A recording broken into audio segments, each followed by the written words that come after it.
Picture this. You just strapped on your VR headset, you tighten the straps, and suddenly you are dropped into a massive, sprawling, public virtual reality lobby. Oh, yeah. The absolute sensory overload. Right. It is sheer, unadulterated sensory chaos. Like, to your left, there's a cluster of neon-drenched avatars, and they're just shouting over each other in, 3 different languages. Yeah, and the visual clutter is literally physically overwhelming. Exactly. You've got flashing lights, glitching particle effects, overlapping audio streams just clipping in your ears. And because of the spatial audio, it feels like people are standing right on top of you.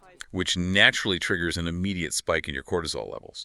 It's incredibly aggressive. It really is. It's loud, it's stressful. But then, and this is where it gets interesting, you spot a door. It's this quiet little portal tucked away from all the madness. You walk through it, and the noise just evaporates. The contrast is completely jarring. I mean, you step out of that chaotic public lobby and into what the community calls a private instance. Right, a private instance. Yeah. Suddenly you are standing in this beautifully rendered, hyper-realistic 3D space. Maybe it's a quiet cabin in a digital rainstorm, or like a pristine apartment overlooking a cyberpunk city. The lighting is soft, the ambient audio is soothing. Exactly. But more importantly, you aren't alone in there. You are sharing this pristine, localized server space with a single, perfectly attentive AI avatar. And they're just looking right at you. Holding eye contact, just waiting for you to speak. Well, today we are taking you on a deep dive into a fascinating, frankly, kind of mind-bending body of research. It's a dossier that looks at what researchers are calling the VR empathy paradox. It's such a perfect name for it, honestly. It is. The mission here is to explore this profound social and psychological shift that's happening right under our noses on platforms like VR Chat and Meta Horizon. Yeah, it's a massive shift. We're looking at this bizarre core conflict playing out in the metaverse right now. On one side, human-to-human interaction is becoming notorious for intense disrespect, volatility, and just, tribalism. It's incredibly toxic. Right. But on the exact opposite side of the spectrum, users are experiencing these profound, almost unbelievable levels of devotion and emotional intimacy, not with other people, but with these AI companions. It's a total paradox. Okay, let's unpack this, because I think we need to understand why interacting with actual living human beings in virtual reality has become such a hostile experience.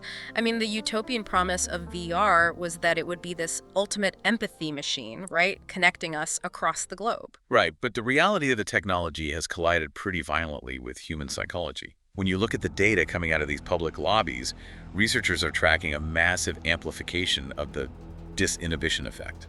The disinhibition effect. Can you explain that a bit? Sure. So when you interact in the physical world, your face, your body, your geographic location, they're all inextricably tied to your words. Right. Yeah, there are actual stakes. Exactly. There are immediate, tangible social consequences for being cruel or disruptive in, say, a coffee shop. People will look at you, they might kick you out. You can't just act like a jerk without repercussions. But in virtual reality, your avatar severs that link entirely. It breaks the connection between your physical identity and your behavior. People feel completely shielded from consequence. Because they're wearing a digital mask. Right. And that perceived invulnerability drastically alters their moral compass. Yeah. They do things they would never do in person. It just strips away the social contract completely. And because everyone is hyper aware that the person they are talking to is shielded by this mask, trust is basically non-existent. Oh, yeah. You walk in expecting the worst. You walk into a lobby expecting to be trolled, which immediately puts you on the defensive. But the research points out that it's not just random trolling driving people away, is it? No, it's actually much more organized than that. It's a highly structured form of exclusion. The dossier highlights this phenomenon called avatar elitism. Avatar elitism. I found this part incredibly bleak, honestly. It really is. I mean, in the real world, class anxiety might manifest in the clothes you wear or, the car you drive. Right. It's like a high school cafeteria. But instead of being judged on whether you have designer shoes, you're being judged by the literal code you're wearing. That is exactly it. Users are judging each other based on their digital skins, but specifically the technical specs of those skins. Wait, like the actual hardware specs? Yeah, the technical skill and compute power. What's fascinating here is how technical limitations have been weaponized into social currency. That's wild. We are seeing users form these highly exclusive cliques based entirely on the processing power required to render an avatar. Like, if you enter a public lobby using a basic default avatar with a low poly count and standard shaders, You're instantly outed as a newbie. worse than that. Yeah. You aren't just seen as a new user. You are actively categorized as lower status. You're treated as someone not even worth talking to, or someone to be actively harassed out of the space. Wow. It feels like a form of architectural redlining, but in a virtual city.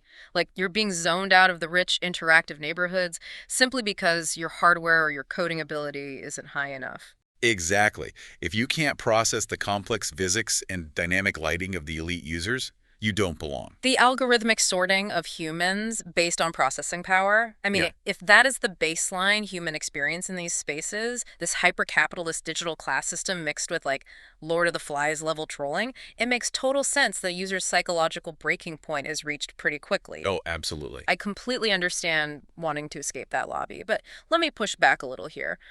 Why retreat to an AI? Like, if the public square is toxic, the historical human response is to find a smaller, safer tribe of other humans. Why abandon the species entirely? That's the crucial question. And it comes down to the fact that finding and maintaining that smaller, safer tribe of humans requires something that many users are increasingly running out of, which is emotional bandwidth. Emotional bandwidth. Yeah. The transition to AI companions is driven by what psychologists in this field are calling radical acceptance. Radical acceptance. Think about the mechanics of human friendship. Even the best ones require maintenance, right? They require compromise. Yeah, you have to actually put in the work. Exactly. A human friend has their own emotional baggage, their own bad days, their own need to vent to you. Human relationships are inherently asymmetrical and messy. Right, it's the exhaustion economy. People are coming home from a stressful 9-to-5 job, they're mentally drained, and the idea of doing the emotional labor required to navigate a real friend's complex feelings is just, it's too much. It's exhausting. So they take what the researchers call the safe path. The safe path, meaning the bots. Right. The safe path is entirely devoid of emotional friction.